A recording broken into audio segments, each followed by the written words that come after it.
Everyone says Transformers is all explosions and no story, but you know what? They're right. And that's exactly why it works. So let me tell you why. This movie opens up with a speech from my boy Optimus Prime. Like, I'm not gonna lie, this guy had me standing up ready to fight Decepticons right along with him because of the speeches he was giving us. And this speech isn't just him talking. He's telling us about this war between Autobots and Decepticons that's been going on for centuries and how it's coming to Earth because of something called the All Spark. So to show us he's not lying, we get right into the action from a Decepticon attacking one of the US bases, and we get our first look at a Transformer actually transforming. And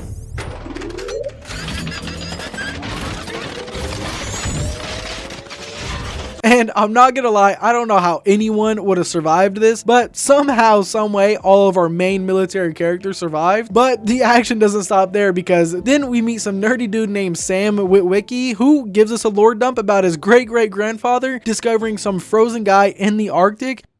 Very famous explorer. In fact, he was one of the first to explore the Arctic Circle. Which turns out this Iceman is actually the Megatron, like, yeah, the leader of the Decepticons, who's been frozen for decades, but Sam doesn't know that yet, so he's just trying to get an A on his presentation. Then we follow Sam getting his first car, and this car just so happens to be an Autobot. Like, what are the chances of that? And this car is old, yes, but it's actually hella nice. Like, I would drive this car instantly, even if it wasn't a Transformer. Then this dude Sam's riding around with his friend, but he ditches his homie to give Michaela, aka Megan Fox, a ride home, and this dude Sam really has zero game. So listen, I was wondering if I could ride you home. Give you a ride home. Which, I mean, most of us would probably be acting the exact same way if we were in his position, but luckily enough for him, he has the best wingman in Bumblebee, who forces Sam to pull over. And correct me if I'm wrong, but this is the moment a lot of us found out we liked women. Whoa, nice headers. You've got a high-rise double pump carburetor. That's pretty impressive, Sam. And then we jump to the second attack on another military base, but this time it's from a tiny transformer that turns into like jukebox or a radio, and this robot is infiltrating Air Force One to hack the government and collect files about the Iceman, aka Frozen Megatron. And once he retrieves this data, we see him escape Air Force One, and he gets into a police car, which at first you're like, what? But it turns out this other police car is a Decepticon, and he reveals that they need to find Ladies Man 217, which just so happens to be Sam. Meanwhile, in the desert, we pick up with a Decepticon that is tracking the military team that survived the opening base attack, and I don't know what this Decepticon's plan was. Like, was he going after them to stop them because they saw the Decepticon, or was he going after them because they found out he was going after their information? I'm not exactly sure, but the truth that there's aliens on Earth is out, and I'm not gonna lie, these scenes are really cool, and it actually shows us that Decepticons aren't just random robots, they are actually intelligent and very coordinated. And after we get that little bit of lore, we jump back to Sam, and this dude wakes up thinking his car is being stolen in the middle of the night, so he calls the police and chases his car on his bike to a train yard. And this is whenever he discovers his car is alive, and it's not just a car at all. So Sam starts to freak out, and he takes a video of it saying, You saw that?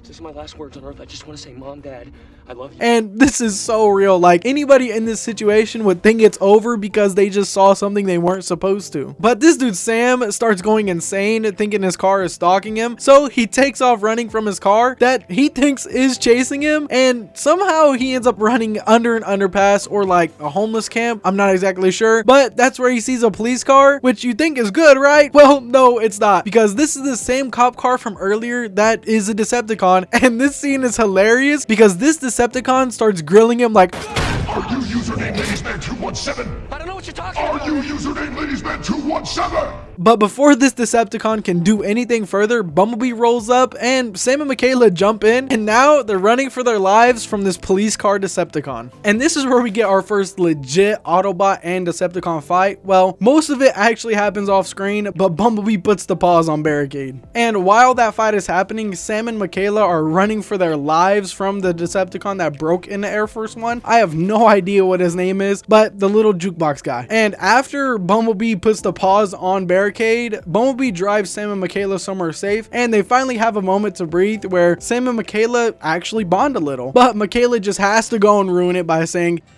Why, if he's supposed to be like this super advanced robot, does he transform back into this piece of crap chimera? So he instantly upgrades into our classic Bumblebee design that we all know and love. And although I really like the other design, this one is perfect. Then we see tons of balls falling from the sky like a meteor shower, but these are not your typical meteors. These are the other Autobots who are all coming to Earth to assist Bumblebee in getting the All Spark. And once they arrive, the Transformers are no longer hiding, and we get to see our favorite Autobots like Ironhide, Optimus Prime, Jazz, and we see them all get their alt modes, and they all introduce themselves to Sam and Michaela. Extinguished.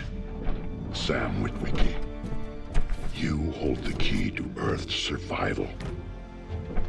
We get our lore dump from Optimus himself. We get told why the Transformers are here. We get the Transformers backstory on Cybertron, and we get how Sam is connected to all this. But this all happens in 5 minutes, and I'm not gonna lie, so much is happening, but I can't lie, I'm a sucker for these movies, even though the story isn't the best. But with that aside, the Autobots follow Sam back to his house to help him find his great-great-grandfather's glasses, which have the location of the All Spark etched into them, and somehow all of these massive robots end up crammed inside Sam's backyard, trying to stay quiet while Sam searches his room. But everything gets very interesting once his mom and dad burst into his room, and this really cracked me up because his parents are saying stuff like they heard him talking to someone and why is he so sweaty, and they want to figure out who it is. So when Michaela pops up from behind a chair, Hi, I'm Michaela.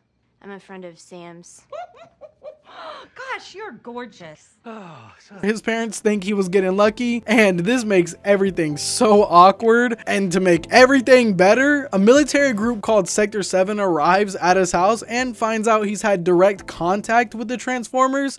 Bingo! Tag him and bang him. So he and Michaela and his whole family get arrested. Well, not for long because the Autobots stop them and rip the roof of the car off. And this is the first time we see anyone outside of Sam or Michaela interact with a Transformer without dying. And this is the reveal that really changed everything because the US government is now fully aware that aliens are here. And since the Autobots have a strict rule about not killing or injuring humans, Sector 7 even successfully captures Bumblebee. Well, since he's not fighting back, because if he was, we all know it would have been a completely different story. And 95% of you guys aren't subscribed already, so if you're enjoying this video so far, consider dropping a sub.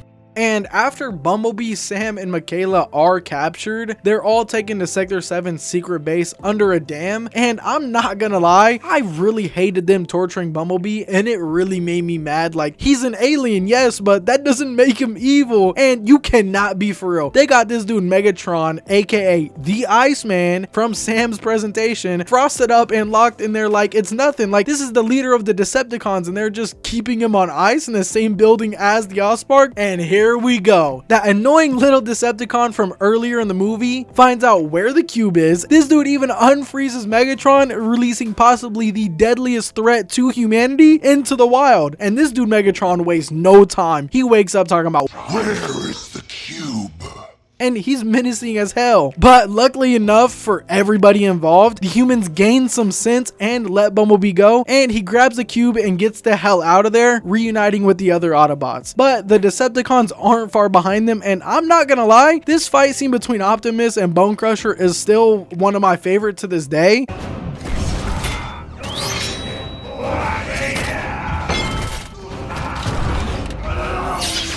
And in my opinion, it's still one of the coldest Optimus Prime moments I've ever seen. And call it nostalgia bias or whatever you want, but it's the first time we see Optimus be a straight up beast. And I remember seeing this for the first time as a kid, and I was in awe of how cool Optimus Prime was. And from that moment forward, he became my favorite Transformer, no questions asked. But this fight scene, although iconic, it doesn't stand a chance with what we're about to see in this final fight. So get ready, because this is insane. Like, we get the humans scrambling around trying to survive, and they could barely do anything, and we get a sick slow-mo fight scene from Ironhide and Ratchet protecting Sam and the cube. But my boy Jazz was done completely dirty in this movie, and really the overall franchise. Like, how are you gonna kill off one of the coolest Transformers in movie 1, and especially by him getting ripped in half by Megatron? You want a piece of me? You want a piece? No! I want two! Like, yes, I get he needs to be menacing, but really, my boy Jazz did not deserve that. But they don't let us worry about that for long, because this dude Megatron instantly goes after Sam and the cube. Give me that cube, boy! And he doesn't care about anything else. He doesn't care about the other fights or if his other Decepticons are getting killed. Like, he's just on full on tunnel vision mode on getting Sam. And luckily for Sam, Optimus isn't far behind, because you can't outrun Megatron forever. And I'm not gonna lie, there's so much happening in the final act of this movie. There's stuff all over the place. But that final speech from Optimus of him calling all Autobots. I am Optimus Prime, and I send this message to any surviving Autobots taking refuge among the stars.